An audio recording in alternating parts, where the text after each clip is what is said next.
Easy Clean Car Wash.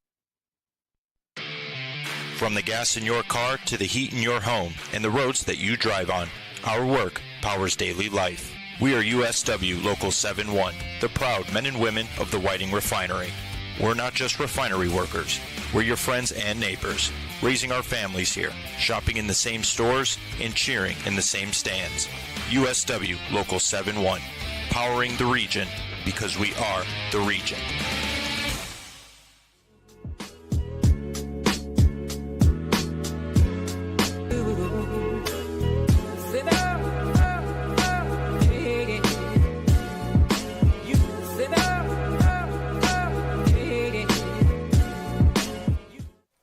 Welcome to Mastering Local Marketing. This is episode 127. I am Matt Hansen, and Jim is out on vacation today, so I have brought little Hansen with me. So Ryan, my son, is with me today. Here I am. Here he is. So we're gonna throw him into the podcast and see how much he knows marketing, and hopefully he doesn't. Wait, redo that intro real quick. Okay, that's fine. Real quick for me, because your mic was not on that first one. Okay. Good. My bad. I pulled a Jim. Pulling a Jim. Love it. Welcome to Mastering Local Marketing. This is episode 127. Jim is on vacation this week, so I've got my son with me, and we're going to test and see how much marketing he knows as we go today. I'm so ready. Here we go. So today we are talking about the 6 types of small business customers to understand for more sales and business growth. Not all customers buy for the same reasons. Some need trust, some want a deal, some are ready right now, some are one bad experience away from leaving for good. In this episode, we break down 6 types of small business customers and what each one really wants from your marketing, from potential customers to loyal ones. Knowing the difference can change how you sell, follow up, and grow. So talking about different customers, I don't think enough people look at this and really understand it. What we hear most of the time is people just want to get customers. And really what we have to understand is there are differences among all of those that you are talking with. So I'm going to take it back, and Ryan can kind of jump in with this, but we bought a Kia Telluride a while back, right? Yeah. And we were, for years, we were kind of like a Jeep family, and then we tried a Mercedes, and then I realized, and you can attest to this, that I beat up cars way too much to have a nice car like a Mercedes. Yeah, it was crashing and burning by the time we were done with it. So we were looking at a different kind of car, and so the reason I'm bringing this up is because we can kind of take you through some of these profiles. We were looking at a Kia.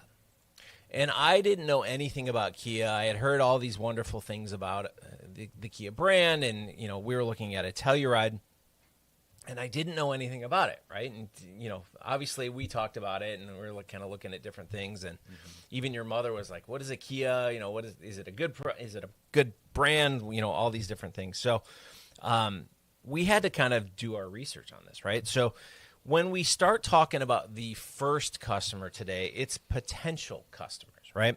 So we need those people that could potentially be buying our product, could be potentially buying our product or service as a small business. They're looking for certain things, and we have to reduce the uncertainty of the product or service that they're going to be buying, right? So from our perspective, when we were looking at Kia, what were some of the things we were looking at? I think we were looking for something that we would be able to, because this would be the main family car, So we were looking for a lot of storage in case we were taking trips or whatnot. We were looking that it was comfortable. We didn't want anything that would be like falling apart given our Mercedes situation. So, overall, we just wanted a good car that'll get us from A to B and give us an enjoyable ride. So that's what I thought. So from an outside perspective, the way we're looking at this is we drive, we travel a lot, right? We're in the cars, especially with Riley, driving all over the place and putting 3-4 hour, we were doing these 3-4 hour trips, even up to like 6-7 hours. And we wanted to make sure that we had a car that was actually going to get us from point A to point B, right? Mm-hmm. So, having something that is breaking down, you're having some issues here and there, it's the last thing you want to do when you're sitting on a road at 8 o'clock, 9 o'clock at night and broken down. So what we're trying to do is we were trying to reduce the uncertainty. So when I started looking into it, I was looking at testimonials, I was looking at reviews of the types of cars and all these other things. And, of course, I'm going to, the Car and Driver and all of these different testing websites and magazines that are out there. But I was reading what other people were saying as well. So why is this relevant? Well, you got to think that people are looking for a restaurant or they're looking for an HVAC service or whatever it may be, and they're looking out there to see what other people are saying. So are they having a bad experience or are they having a good experience? We also, if you're a contractor, I know recently we just redid the studio here, but you start to look at before and after photos, right? So, if let's say you're going to redo your kitchen at home, you want to see before and after photos of the company that's going to come in and do it, because the more photos that they have, the better their experience is going to be. All right. So, again, with potential customers, there's a few different offers that you can put out there, right? So you have that first time offer that like maybe it's a discount, maybe it's a free trial, right? Maybe it's a 30-day free trial. So you have a gym, for example, you could put a 30-day free trial out there. Come check out our gym, whether you like it or not. Maybe you have a sample, right? We all like samples. In our family, we love to go. We'll get a sample for a smoothie or for some kind of food item somewhere, and we always. Let's not go down the Costco route, but yeah, Costco is a perfect example of that, right? Like you don't know a lot of the products that they have that they're giving you, and you try them, and how many times have you said, "Wow, that's really good. Maybe we should buy it," right? Something that we probably would have never purchased. Yeah, more times than not. So, when you're doing things like that, free trials, samples, all of these types of things, it's a low-risk entry point for that person to try you, right? And that's what we're trying to get is somebody that's a potential customer. We want that low entry point to get them in, to get them to know you, and to hopefully become a long-term customer. So let's go to the next one. We call it new customers, right? And this is the person that is the very first time they purchased from you. Now, what's the last thing that you purchased, Ryan? Let's go with a poster that you purchased from Amazon. Yeah, so I purchased a poster for my new dorm room. It was a Spider-Man poster. How was that? Well, I purchased it kind of on a whim, impulsively, and didn't look into the details. And I got it in the mail expecting it to be a couple feet by a couple feet, and it was about the size of an 8.5 by 11 sheet of paper. Yeah. So it was like a folder, right? Yeah. So obviously, cool print. Yeah. Really like it. Yeah. Doesn't necessarily take up your wall. Yeah. Yep. It might go on my desk. That's about it. Yeah. It might go on your binder. It'll fit that. But so it's the first experience. So would you order from that company again? I would, but I would check the details first. If it was the same size and if it was how I received it that time, no. Okay. It's kind of like the dinner mats that we received yesterday in the mail from Amazon, right? Yeah. So anyways, I won't go down that road. But first experiences set the tone for how customers are going to deal with you in the future, right? So what we want to make sure that we do is we follow up. Did you get any kind of email back from the company saying, thank you for purchasing? Not at all. Okay. But if you would have gotten that, would that have kind of stood out a little bit? Yeah, it would. Usually, like, whenever I order something off of Amazon, if I get an email following the fact, or if they send, like, a little card in with the package saying, thank you for purchasing, that sort of thing, here's a little coupon or something like that, it's usually a nice gesture. There you go. So, yeah, if you follow up, make sure you follow up with an email, sometimes even a phone call, right? But, realize that it's a new customer, so you're trying to walk them down that path of becoming a repeat customer, and those are interesting, right? So let's go back to our Kia story, right? So we were looking at all of this information. We were potential customers looking at reviews. We became a new customer, and when we bought that car, right, they followed up. The salesperson that sold the car to us has actually followed up with me pretty regularly. They'll send emails every so often.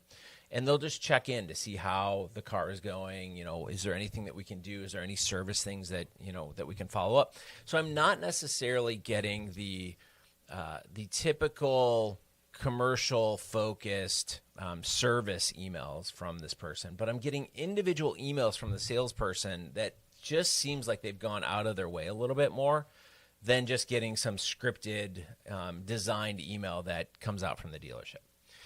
The third one that we want to talk about today is impulse customers, right? So if you're making a purchase, impulse is huge when we talk about grocery stores, right? So you go into a grocery store and the Oreos are sitting there. You had no intention of buying Oreos or whatever it may be, right? There's always the impulse. And we joke that the size of the shopping cart or the fact that you're carrying a basket or whatever it may be, there's a variety of reasons that you try to fill up these things because you have space for it, right? You're like, okay, I'm just going to grab it, right? But we have our impulse customers, and the biggest thing that we have to do with impulse customers is we have to make that buying decision frictionless, right? So make it so easy that that they just say yes to it, right? And let's talk about mom for a second, right? Oh, okay. So mom, right? We love her, but when it comes to free shipping, mom will be $4 away from free shipping, and she will throw another $15 item in to get the $4 free shipping, won't you? Yep. And Okay. this will be every couple days. Right? That's girl math, by the way. It's girl math. That's girl right? math. That's but what we do. But that's what we're talking about. Impulse purchases, right? Just to get the free shipping. Now we have some other item that's been dropped that we in did not need. Did not Yep. need. Did not need, right? So from an impulse perspective, kill the friction, right? Make it simple, fast checkouts, one button, right? And that's really what we do with that. With Amazon, for example, is they will add that product in. It takes the pricing off of shipping, and it's one touch, and we're out. And which is why Amazon shows up at our house so often, right? Mm-hmm. The fourth one that we want to talk about is discount customers. All right, so I don't know if do you shop on everything's on sale, or do you just kind of? I tend to look in the sales sections, Okay. the clearance sections, all that stuff. Is it a determining factor for you though? It influences it, I'd say. Okay. Okay, Yeah. and that's probably been some training on, Yeah. and mom and dad. But there are people out there, and we used to talk about these people when we had Simply Elegant back in the day, right? So it was the people that would only show up when there was a sale going on. You would never see them any other time, but when a sale was going on. So the problem that I see with many companies is they get so used to just providing discounts and freebies and all this other stuff that they start to train their customers to look for the sale. I know that in another week or in another month they're going to have a sale, so I'm going to hold off and not buy it right now. And that is not a good thing to do, right? You should be strategic with your promotions. And what I mean by that is if you have inventory sitting in your basement or in your warehouse or wherever, even in your store, and it's been sitting there for months, it hasn't moved, right? And I had this conversation a while back with another company recently. They had, I would say, probably a third of their floor space was product that just hadn't moved in the last 6 months. And I asked them, I go, what are we waiting for? And they said, well, somebody eventually will come and buy, right? And I go, well, you got to realize that is money sitting on the floor that you can put into something that's going to turn much faster, right? Mm-hmm. So what we need to do is when we're looking at these discount customers, look for inventory that needs to turn. Those are your discounts, right? So something that's been sitting on the floor for 6 months, get it out the door, right? And I think, my obsession with Marcus Lemonis, right? Oh, when yes. he goes into a new company, the first thing that he looks at is what inventory do you have? How fast does it turn? These types of things. And this is a perfect time. So when you have these discount customers, it's clearing out inventory. Maybe you're trying to get these individuals back, right? Maybe they haven't been in a while, and you know that you can sell something to them because they love discounts. So it's a reactivation kind of thing. And then the third part about that is maybe you're having slow periods. So, it doesn't matter what business you're in, you're going to have slow time. So if we're selling a traditional retail outlet, small business has a retail store, I would say that anywhere from September to December, you're going to be pretty jam-packed, right? So when you get to January, February, March, things get a little bit slower. So maybe those are the times where you have the drastic discounts to pull those discount customers back in, right? Maybe it's a clearance of inventory that didn't sell over the holiday, right? You got to get that money out of there so you can put it back into something that's going to sell as you come back into the selling season. The fifth one that I want to talk about is angry customers. Ooh, that's fun, right? One. Yeah. Right? Have you ever been angry about something you bought? Service that you've gotten? I'm sure, yes.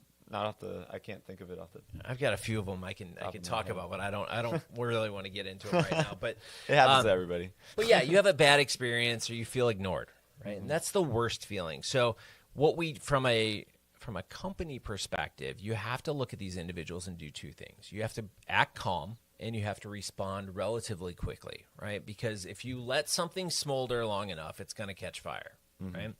And with all the tools that consumers have at this point, especially social media, they'll get out there and they'll start to have a conversation, right? So for every frustrated customer that you have, they're going to tell about 20 to 30 people. And what's that going to do to your brand, right? So what we need to do is we need to fix it quick and build the trust. But the other thing that you need to learn from this is what you did wrong. And I know a lot of you out there are probably saying, well, what if I didn't do anything wrong? They're mad for a reason. Right? So what is the one reason that they got mad? Did you not respond in a timely manner? Did you get a poster that was the size of a piece of paper? Right? Did you buy glasses and they broke the first time you put them on your face? That's kind of stuff, right? Like they need to understand that. So for your poster, maybe they need to put on the image that it's 8.5 by 11 or whatever it is, right? Yeah.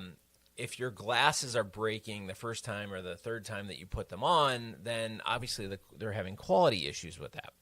So these are all the things that you need to look at from the angry customer because it'll help you improve your processes, but it will also, head it off before it gets too big.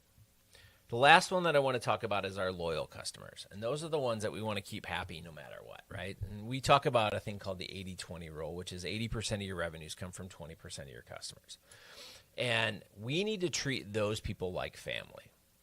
And, when you treat people like family, they are on the inside, right? They become part of who you are. They're your friends, your family, your closest people around you. And let them turn that loyalty into advocacy, right? We want them out there telling people, oh, I can't, I love this store. I love that, I had my kitchen, redone, remodeled, and you've got to see what they did. Like, it's gorgeous. I can't believe they went the extra mile, all this stuff. I mean, when you start hearing people talk about a business or even a restaurant, right? So there was a restaurant, I would say about 6 months ago that everyone, I'm not going to share it out there, but everybody was talking about this restaurant. Everybody was posting things on social media about this restaurant. And when you get something like that, they are advocating for you, and you don't need to even spend any marketing dollars, right? So you take your loyal customers, you make them your advocates, and you hope they never let go, right? That they stick with you for the long term. And the reason that we need to do that is because those people will keep our doors open as long as we keep them, right? Let them be advocates for you. Treat them like royalty. Bring them into discussions. Have conversations every single time they walk in, all right? So, did you learn anything today, Ryan? Yeah, I'm applying some things to little thoughts in my head and, see where they take me someday. All right, sounds good. Well, we all know that Ryan's not going to buy the poster again, but he's No. definitely going to check the dimensions as he goes forward. Yeah, I've learned my lesson. So in wrapping up, like we said, there are 6 customers that we need to focus on. We have our potential customers. We have our new customers, right? So these are people that are coming into our space at this point. We have our impulse. We got to reduce the friction, make it so easy for them to buy from us. We have our discount customers. Don't train them on sales, but strategically use sales and giveaways and those types of things when we're slow or when you need to clear inventory. Our angry customers, they're going to be there. Somebody's always going to be mad at you. I'm sure somebody's mad at me right now. But, listen to them, understand it. It'll help you build a better business, but you also put out the fire before it becomes too big. And then our loyal customers, make sure that you keep them happy, that you do everything that you can to keep them coming back. So that is podcast episode 127. Ryan, I want to thank you for joining us today. Of course. Much better looking than Jim, but as Jim sits out on the beach somewhere. But for everyone out there, make sure you subscribe on Apple or Spotify, and we will see you next time.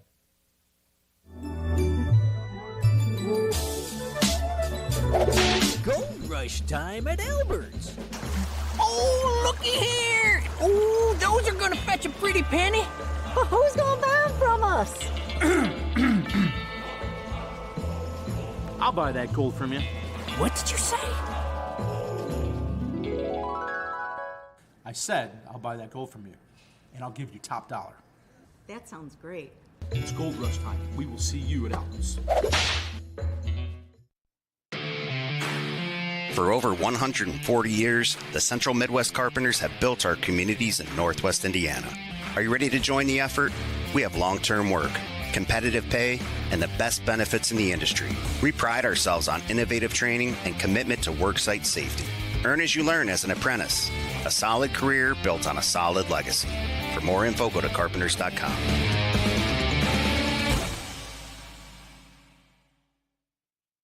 Are you searching for a college where you belong? Calumet College of St. Joseph wants to know you and give you the support you need to succeed. Are you worried about how you'll pay for your degree? 95% of our students receive financial aid, including scholarships and grants. Need some extra help with your classes? You'll benefit from our small class sizes, free tutoring, internship planning, faculty mentors, and so much more.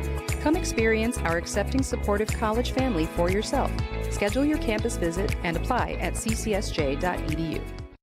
Planting a tree, installing a fence, whether your project is big or small, NIPSCO reminds you to know what's below and contact 811 at least 2 full business days before doing any digging so that utility companies can mark the location of their underground lines. Contacting 811 is free and it's the law. Avoid possible penalties, costly repairs, or injuries. DIY or a pro, safety is in your hands. Every dig, every time. Welcome to episode 128 of Mastering Local Marketing. My name is Matt Hansen. Jim is on vacation, so I have my son Ryan Hansen with me today. Ryan, how are you? Good. How are we doing? Good. So we put you through the first episode. Yes. We've got episode number 2 today for our recording purposes. But we are talking about your smartest sales strategy, which is positioning your small business correctly.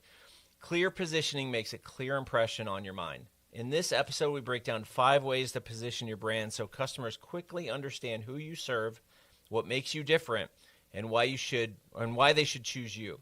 If your message feels too generic, this conversation will help you sharpen it, stand out, and drive stronger small business growth. So, positioning is a kind of an interesting thing for me, right? So, I'm talking to Ryan here. When I say the words Nike, what does that say to you?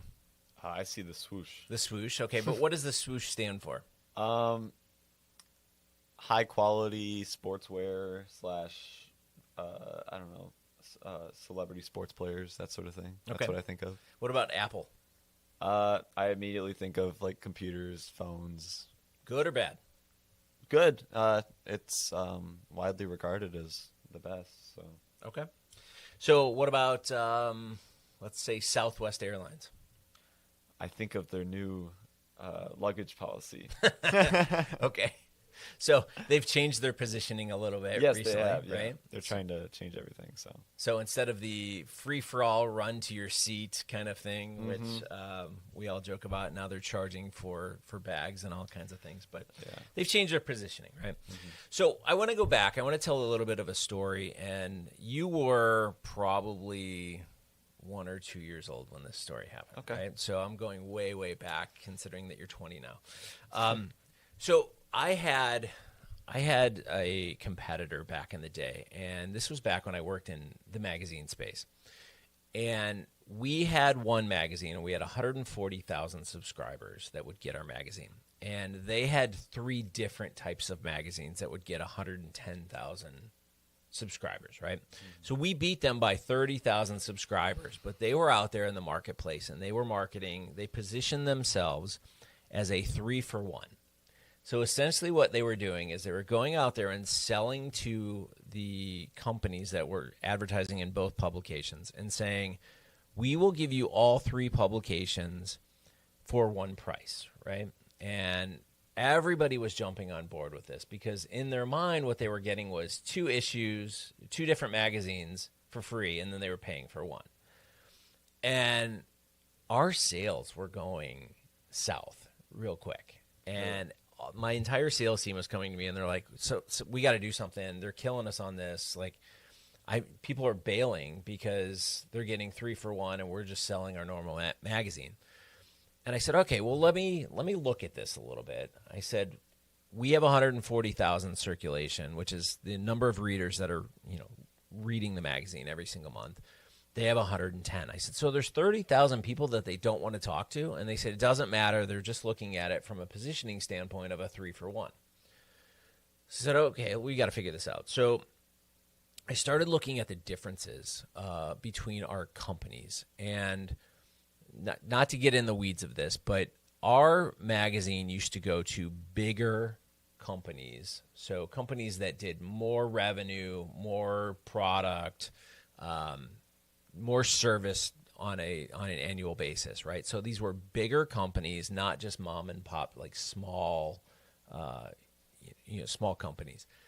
And we had to understand. We said, okay, well, we service 30,000 more. We deal with bigger customers that are going to buy more product because basically everyone that was advertising was trying to sell their product. And so we went out there and we did this research project, and we went out, we started asking questions. We used one of the associations in the industry to facilitate this survey. We gave our competitor who was beating us the survey results as well. It was part of the program that we were doing. And then we multiplied all of this data together to really come up with the fact that we were selling, or that our customers, those 30,000 that you were missing, are actually buying billions and billions of dollars of product every single year. So what we did is we flipped the script on it, right? So we used to have, we were the largest in the industry. And then this other company came in and started selling 3-for-1, and everyone's like, well, I'm getting a deal. I'm going to go with them. So we came back and we said, well, what is your goal here? Is your goal to sell more product, or is your goal to get a discount on your advertising? And they said, well, obviously it's to sell more product. So then we gave them this number, and I remember I forget the exact number, what it was, but it was just an enormous amount of product that they were leaving on the table by not advertising to our audience versus these smaller companies. So we rolled this entire campaign out. What part of this billions and billions of dollars do you want to leave on the table because you're taking advantage of a 3-for-1 instead of being in the right place to sell more product? And we just repositioned the way that we were selling, right? So instead of just being, hey, we're the largest, we put it into terms that they could understand, in the fact that you sell product, we have a large audience, our audience buys more than the typical person in this other audience, and therefore you're missing out on billions and billions of dollars in product opportunity. So we just flipped the script, right? So we repositioned a little bit, and it really worked.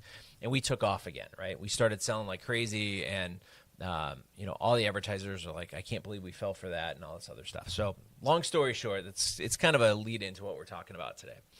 So there are 5 ways that we want to talk about positioning today, and one of them is called value-based. And when I say value, what does that insinuate in your mind? High quality, sort of, I don't know, somebody that I'd trust over somebody else. Okay. Well, that's good, because a lot of people, when you say value-based, they think dollar, right? They're just like, as cheap as possible. Mm-hmm. And what we're not trying to do is we're not trying to position you as cheap as possible. You don't want to be the quote-unquote Walmart of your town, right? Because then everyone expects cheaper prices are typically, they run in line with worse products, right? And I'm not saying Walmart is a bad place. I'm saying Walmart can buy in such bulk that they can get the prices down. But if I said, if I was a marketing agency coming to a small business and I said, hey, I can give you a new website for $20, what do you think? How do you think that website's going to, what do you think it's going to look like? Might not function in some Might spots. not It's probably like a one-pager, right? Yeah. A one-page website. Yeah. We'll put some details up there, and we'll say $20 website that's nothing, right? Yeah. But what if I said I'm going to charge you $20,000 for a website? I'd expect a lot more. I expect a lot more. But what if I told you that $20,000 website we've implemented for other people in your space, and as soon as we launched it, they were pulling in well over $100,000 a month? Well, then that's a deal breaker. That's a no-brainer, right? Yeah. Like, you might as well, I'm in, right? So that's what I mean by value-based, is that you've got to assign the value in a way that shows that you are giving such a good offer for the price, and it doesn't have to be a discounted price. I said $20,000, but if I'm, I do this in class a lot with my students where I'll say, give me $1. They look at me funny, and I go, give me $1, I'll give you $5 back. And they're just like, okay. And I go, how many times are you going to do that? And they're like, again? And I go, wouldn't you do that forever? I said, all right, give me $1, I'll give you $1.05 back. And they're like, okay. And I go, how many times would you do that? And they're like, I guess I'd keep doing it. Exactly. So what we're looking for is value in what we're doing. So whether it's an agency that's selling you a website, or you're selling some kind of product, or you're a restaurant, right? So if I'm paying you $25 for my meal, and I get my meal back, and it's kind of like our meal was the other night where there was nothing that came back, right? I won't call anybody out, but would you buy again? No, right? So the idea is, if I'm putting money out there, am I getting a real value back? Is it the most delicious thing that I've ever eaten, even if it's small quantity? Or is it large quantity, but it's okay, but it fills me up? I mean, there's a variety of different ways you can look at it. The second one I want to talk about is quality-based, right? So we talked a little bit about this on the last podcast, but, looking at testimonials, reviews, before and afters, right? So that is a positioning strategy that shows that you are legit. Right, so there's nothing worse than going out there and trying to look up a company, or you're on a company's website and there's no reviews, there's nothing for you to look at, right? No hours even. No hours, right? That's the worst, right? So you have nothing there. But the funny part about this is why Google Business Profiles work so well. So if you search for something and you end up on the Google Business Profiles, their rankings pop up based on reviews, right? So you start reading the reviews. Our neighbor, we were talking when we were doing the floors a couple weeks ago, he was talking to me about, I need to market somewhere a little bit closer. And I was kind of laughing because the first thing I did is I pulled up his reviews on the Google Business Profile, and he needs more reviews. Did he ask us for reviews? I don't know. No, he didn't, right? But that's what I mean, like, understanding the quality-based positioning. If you focus on those reviews, it's going to elevate your brand, and more people are going to want to buy from you, right? So it's a conversation we'll have with him later, but I do want to tell him that's one of the ways that he can make it better. The third is benefits, right? So outcomes, things that are going to happen, right? So you go to the gym at school, right? Yeah. What do you want to do? Why do you go to the gym? To be healthier and to build muscle. Okay. So you don't go to the gym for socialization or anything like that. No, sometimes. Okay. I'll go to the because our gym at school has a bunch of miscellaneous sports courts and whatnot that I'll go and I'll play at with friends. So I'll go socially for that reason. But, okay. Yeah. Okay. So I've actually worked with a few different gyms through the years. Okay. And you get the ones that are socialization. One recently that I worked with, it was like their videos were grinding, and it's just like it looked like I'm going to be sore for a month afterwards after I go there. And some people just don't want that, right? But there are other people that do. So depending upon, looking at it from a gym point of view, is it to get in shape? Is it just to get some activity? Is it socialization, right? Am I trying to build confidence? Am I trying to feel better, get more energy, right? So as you get older, I'm turning 50 this year, right? And, it's like getting more energy and realizing that you've got to get active. So that's one benefit. Let's talk about lawn care, right? So people that go around and they mow lawns. So Dan, our neighbor, owns a lawn care business, and they pull up with their trailer and they mow his yard. Why would you do that? Convenience, right? Yeah. So I've said it for years that I hate mowing the yard, and I wish we would get something for that. But, you buy it for convenience. You buy time. Maybe they do a better job than you do, right? I'm going to be honest. I don't have a green thumb. Like, our yard is not the greatest. It is what it is. But, maybe it's the pride of home ownership. So we used to have a neighbor that, they were out in their yard every single evening. Yeah. Right? Yeah.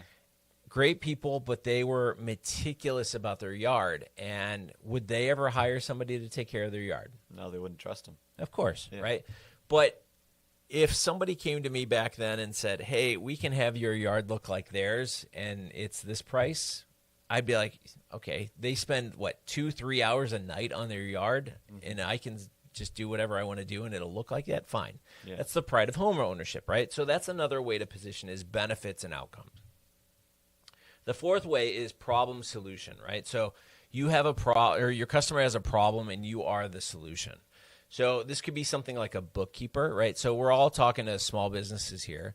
And, I don't know how well your books are when it comes to keeping track of receipts and purchases and all the kinds of things. But if you're like most people, it's a little out of order and needs to get into better shape. So wouldn't it be nice if you could make one phone call or push one button and know exactly where you are at any given moment, right? So that's where something like QuickBooks or a CPA or somebody like that can come in and really just say, we'll have you where you need to be. So if somebody asks you about revenues or your profits for the year or the last week, you have that at your fingertips. So wouldn't you talk about problem solution, right? So another way to look at that is from an agency perspective.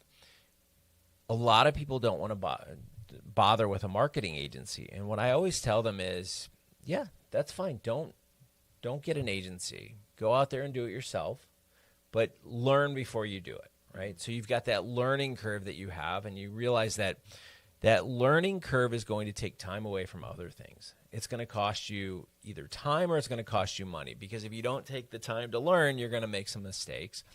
And with an agency, if they have good reviews, right, going back to reviews, you will save time and money and they will get results faster. So again, it's problems that you're having, solutions that can be provided. So look at your customer base and go, what are the problems that they're dealing with?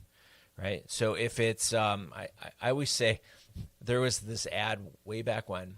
It's for a florist, and it was a picture of one rose in a vase. It was a picture of 6 roses in a vase, and it was a picture of like 24 roses in a vase. And on the bottom of it said, exactly how mad is she? And I thought that was funny because, again, problem solution, right? So that's how they're selling it. The fifth and final one that we want to talk about today is competitor-based, right? So when we look at your competitors, what are they doing? Are they really open to their customers, or are they kind of cold and corporate? Because if you're personal, if you're local, if you're trying to be that way, if you're trying to sell in a small area, you need to be out there, right? So you see a lot of this where companies will start to come into an area and they're a corporate company and they're buying up smaller service businesses, and then they become corporate, and you kind of lose a little bit of that, hometown feel to them, right? You start seeing their ads all over, the major TV stations, and their ads are everywhere, and that's fine. I mean, that's how they position themselves because they have the ability to do that. But if you're someone that is small that is competing with them, flip it. You don't want to be like that. You want to be, well, my name is Matt, and I provide this service, and I'm here. I'm the one answering the phone calls. It's true service, right? Like Adriana was talking today that Jim is out, and she's taking all of the phone calls for the radio station. So, if you're calling into the radio station, you're getting the real people that are working there. It's not a call center or anything like that, right? And I will say, I don't know if it's like for the radio station or if it's for my phone personally. Yeah. So I don't know if I should be like, WJOB, Adriana Alvarez here, and then it's like, so we're here calling about, like, and then it's like something else that has nothing to do with the radio. And I'm like, okay. Just put them all on air. Yeah. Everybody's on air. Welcome, everybody. Yeah. So, again, what are your competitors doing? Are they slow to respond? That's another one, right? So quickness, basically we're an instant gratification kind of society right now with phones and everything else that we have. The internet has caused that, and AI is actually making it speed up. But, can you respond faster than the other person? And we've talked about this in the past with service businesses like a plumber. If you're calling a plumber, you've got a problem right now. So if they're picking up the phone or they have the ability to pick up the phone quick and respond quick, you don't want to hear, we can be out there in 7 days. You want to hear, we'll be out there in an hour to get to you, right? So speed, quickness, understand what your competitors are doing. And then I think with all of these, we have to understand that when you're positioning your company, you may say, well, that's obvious, right? Like anyone can say that. But the funny part about it is with positioning, the first person to say it is usually the one that owns it, right? So they put it in your mind. So I asked you when we started this about Nike, right? Yeah. So Nike, you had Nike, Adidas, and Converse back in the day when the craziness started to happen about getting athletes, right? So if you ever watched the movie about Nike and Michael Jordan and all of that, right? So they were all trying to get all of these different athletes. But for Nike, what happened? Nike really took off, especially in basketball with Jordan. And Jordan was the name, right? Mm-hmm. So, they switched that positioning. So it was everybody was kind of jumping on board with Adidas and Converse. And Nike went a different route. They started to reposition Nike, and they piggybacked off the Air Jordan name and built a shoe for an athlete instead of just putting an athlete in a shoe, right? So they repositioned and looked at things a little bit differently. Apple, it's not the cheapest company out there, right? Not at all. No. It's when Steve Jobs took this and he was running with it, it was about the look. It was about, how can we separate ourselves, right? Like you can go, the way we look at it is there's PCs and then there's Macs, right? Technically a Mac is a PC, but they've branded it, they've positioned it in the right way. Again, with Southwest, when you think discount air, many times you think Southwest first, right? There are other names out there, but you'll also hear those reviews that are out there about other discount airlines and that you're flying on lawn chairs and everything else. But but that's what we're saying is the first person to get out there and start to position themselves in a space typically owns it. All right. So I'm going to put a wrap-up checklist in our show notes, but here are some of the questions that you could actually ask, right? So who is the exact customer you want to attract? Are you trying to attract somebody that's looking for discounts? Are you trying to attract somebody that's looking for quality? Are you trying to attract somebody local? Are you trying to attract people that are nationally? What do they care about most? Are they price-driven or are they quality-driven? Are they trying to achieve a result? Are they dealing with a specific pain point? You've heard us talk about pain points many times. People buy things to solve and get rid of their pain points, the things that they're struggling with. And there's about 4 or 5 other ones that I'm going to add in the show notes just so you go and you'll have them available. But this was episode 128. I want to thank Ryan for jumping on with me. I know it's a spring break, but I said you got to hang out with Dad, so come on and hang out. Adriana, I want to thank you again for hosting or running our podcast. And for those of you out there, make sure you subscribe on Apple and Spotify, and we will see you next week. If you're thinking of finishing your basement, installing outdoor security cameras, or your business has plans to break ground on a new project in 2024, Powering Indiana, Lake County is your source for the region's best electricians. With IBEW, Local 697 electricians, you're choosing the highest level of safety and reliability. Visit poweringindiana.org today and ensure your project is in the hands of skilled professionals. Before Notre Dame Federal Credit Union, we were being charged various maintenance fees and various check writing fees for all of our accounts. And with Notre Dame, we don't have that. We have that true community partnership. We get interest based on all of our parish and school accounts, and the interest rate is really second to none.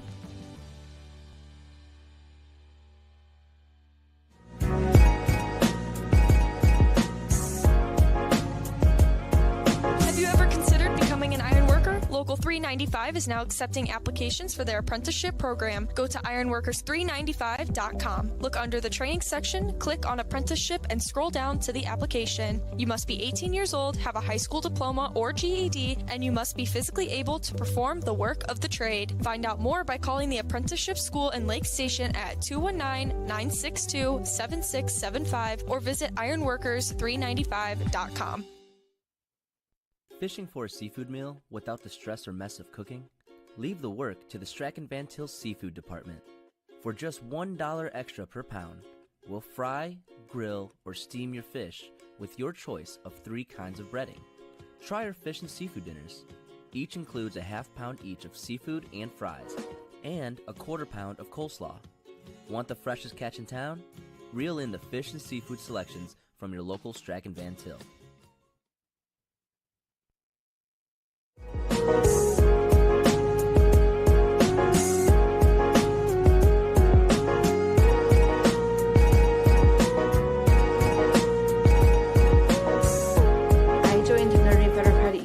A long time ago. 1978. I've been a member over 15 years. I've worked with Notre Dame my whole banking life. 44 years. I have my checking account there. I have my savings account there. Really value the community-based banking system. My credit card with Notre Dame. I have my car insurance with Notre Dame. I can't say enough good things, really.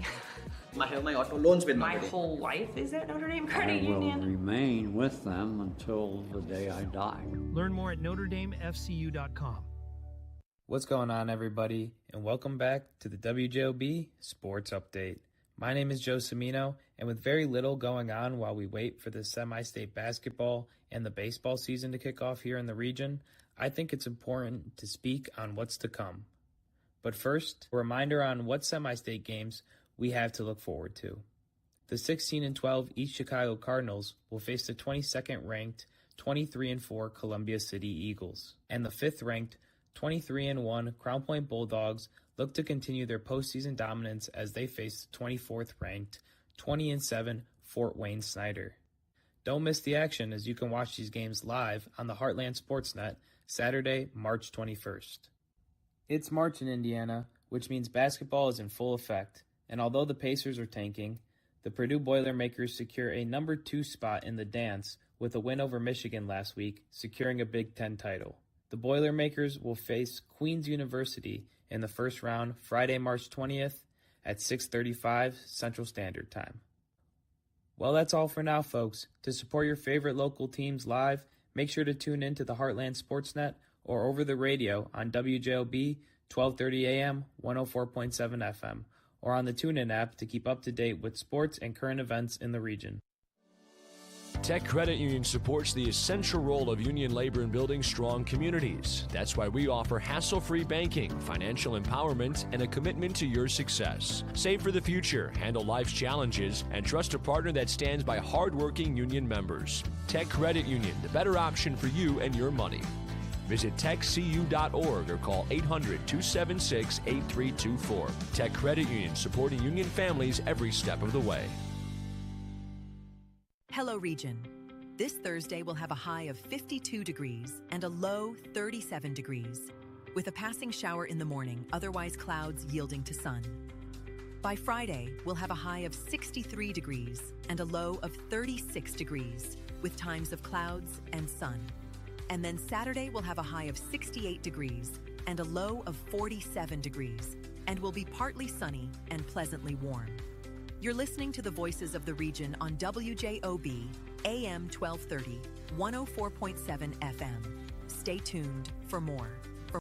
For over 100 years, Roofers Local 26 has been keeping Northwest Indiana dry and safe. Since 1919, our highly trained members have built a reputation for skills, safety, and reliability. With a 4-year apprenticeship and certifications in OSHA safety, first aid, and CPR, we deliver quality you can trust. When you need roofing done right, choose Roofers Local 26, protecting what matters most for over a century. For more information, visit www.roofers26.com. Hey everyone, you're listening to Voices of the Region with Jim Diedlow. Up next is a recent podcast you can find on Apple, Spotify, or wherever you get your podcasts just by typing in WJOB Podcast Network into the search bar, or you can go to our channel on YouTube. Here's a recent podcast. Hope you like it. Is this a tattoo segment on This WJOB? is. We're now doing the tattoo segment because why not? Why not? Yeah. Hi guys, get to know us a little bit better, and why if you can't tell that we like stickers on our laptops. Yeah. We like putting them. We like just put stickers on our body. everywhere. We just put stickers everywhere. You should have seen Adriana's old car. Yeah, I don't have any stickers on my new car because I was just like, well, it's not. Because Yeah. we were bullying her. Hey, I needed to make it look a little prettier so it distracts from the noise that the muffler is basically not there. Falling off. Right? Yeah, exactly. So what do you got? Let's see here. I have a cross that has the roses. Cross represents faith. The roses represent life. You take care of rose, it's going to turn the red, orange ombre color. You don't take care of it, it's going to turn into like that really like deep purple dying color. And then also that just represents a late family member because I had like a really like weird moment where the cross that they got me for like confirmation matches this exact one, and I wasn't wearing it on the tattoo appointment, and I was like, that's a little scary. I don't know how the artist knew exactly what to draw, and I wasn't wearing it, so that's cool. The little boxes that I got here, you can't really see that too well. Can't see that. Yeah, it's okay. I got 4 boxes, and the middle one's lit up, and my brother has the first one lit up. That's a Wii remote. So player 1, player 2. That's pretty cool. The Pinky Promise that has the hearts on it, that one is a matching tattoo with my mom. So actually all of these on this arm are matching tattoos, because my dad got this one, because he always said that whatever first tattoo his kids get, he will get the same one. And it's funny because my dad's not super religious, so me and my brother both got crosses as our first big old tattoos. crosses on 'em? And he has 2 crosses on the exact same arm too. Well, and cool. it's just like, okay. He's like, yeah, Should cool. have just done something like outrageous for your first tattoo. Yeah. I know, right? Just like Cat in the Hat or something like that. So I got those. I have on the back here, it says Lucky. It's not done yet because it has to go on top. It's going to say, it has a heart with the sugar skulls. It's to represent lucky and love. I have one behind my ear that is It's a prison tattoo? Yeah.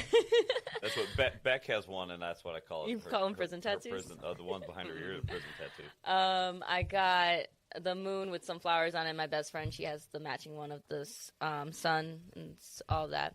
On my rib cage, I have 5, 6, 7, 8 because for cheer. Oh, you child. And then lastly, on this arm, it is like the self-worth tattoo there we go. That has like it says I am more than enough with the roses and butterflies going all around it. And then this one is unfinished because on the back here, since with this dead space, many years down the line, if I have children, their birth dates are going to go here. Not their names, because you can change your name, but you cannot change your birthday. Yet. Which one hurt the most to get? Honestly, this one. Yeah, out this of one, all of them. this scares me right here. I was sitting in the tattoo chair, and because I remember I got my first one, and my brother took me. He was just like, don't punk out. That wasn't his exact words, but he was like, don't punk out. And I was just like, okay, I won't. And I'm like, just do it. And then I was like, oh, that's it. So then I, as you could see, I've got 30. made an addiction. Yeah. You have those? I've got 30. Really? Yeah, I do. Yeah. Huh. Yeah. Would not have believed it. Most people don't. So wait. So Bob, what you gotta do is just. You did have one on. I saw one on your leg. I thought, right, for Liam. No, you saw one. You saw one. Okay. You saw one of the. Both of my legs are not complete, but that's where the majority. I have some on my arms, up on my shoulders, but 1, 2, 3, 4 on my arm, so 25, 26 on my legs. Which one is your favorite one? I couldn't. You couldn't ask him. I couldn't. I couldn't tell you. Probably one of the Liam ones. Yeah. So I've got one, and I'm not going to slap my leg up on the table and start showing folks. But hey guys. Yeah, hang on, hey there. Like Liam, a cabaret dancer. the can hour here on WJOB.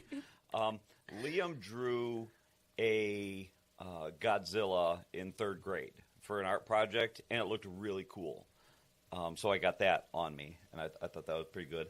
I have a handful of, I've just got a little bit of everything. Do you have anything that, well, either of you, do you have one that you regret? Because the thing with me and getting tattoos is, like, I want to make sure that they're meaningful, but, like, I feel like not all the time, like, you can do that, and I want to get more, you know? And I'm like, well, I can't, like, wait for another friend to pass away or something, you know? Like, I don't know what I would do that would be, like, meaningful. So do you have one that you regret, I guess is my question, though? That just doesn't mean anything, and it's just like... No, I don't know that there's one that I regret, but only on the placement, because I really, really like it.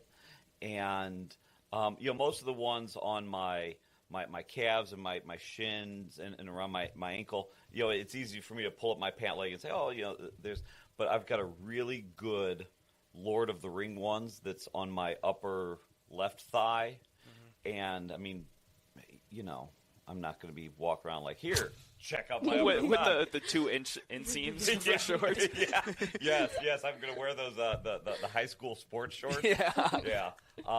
No, so I only regret the placement of it. I wish I would have gotten that one because it turned out so good. I like it. Maybe someplace else. But no, other than that, and I've got a lot of joke ones too. Mm-hmm. I've got a tattoo of a calf on my calf, so that way I can say, check out my calf. I've got one that one's not even the worst one. No, look. You ready? So I got, when I wear a short sleeve shirt, I'll show you. I forget how many I said I had 4. I have 5. I have 2 geese on my arm, bumping their wings, and it says goosebumps. Oh my God, that's even worse. I thought it was just gonna say like arm or something. No, but that might be worse. That's awesome, though. Honestly, never would have thought of that. Yeah, I have.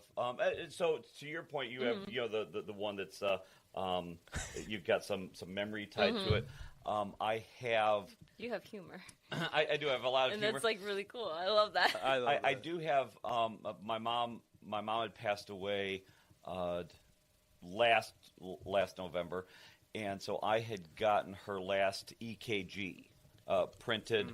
I have that on my leg, and then above that, after she passed, we're going through stuff, and I found her prayer journal, and she had set up a prayer at some point for me. So then in her handwriting, I just took the prayer journal. I said, "Here, put this on me." So I have one of her last prayers for me above her last EKG. Nice, I like those. So that was pretty good. I have a cross. Somewhere. Somewhere. But my left leg is I call it my nerd leg. It's all, 80s, 90s, 2000s pop culture, some literature, some art. Art is the Son of Man. I have him on there, the guy with the apple in his face. Star Trek, Star Wars, Harry Potter, Doctor Who, He-Man, Super Mario Brothers. You were close with Dr. Seuss. Yeah, so I mean, I've got all the Batman. Geez, I forget, but I like getting tattoos so much that I couldn't always think of something sentimental. Mm-hmm. Which my right leg sentimental, and my left leg is just 80s pop culture, all the stuff I loved growing up. So at any time I've got, $100 or $200 extra bucks that I, in a free hour or two, I can go in, and I've got a whole list of things that, put this here, video games, pop culture, movies, music. Well, maybe I'll do something like that. Just run in there and grab something small. Maybe a Dallas Cowboys star. No, I'd actually regret that so badly. I already know. But I'm looking at the thing right now. The one tattoo that I say me and my dad are planning out is I think I told you this, but we're going to try and get like an anagram, I think that's the word of it, of our last name. And we'll just put it on our chest. That's cool. So I think that one's really interesting. I'd never even heard of that stuff, but like it looks the same upside down as it does like right side up. Thought that was really cool. So I'll probably do that next, but I don't really know. I mean, I kind of want like the Spider-Man like just on my back, the Spider-Man logo. That would be sick. Just like down my whole back. There's those people that get the spider webs on their elbows. That looks like joints are not it for me. On their knees. Yeah, the knees are like I have a buddy who has like a shark bite over his kneecap. Yeah. When I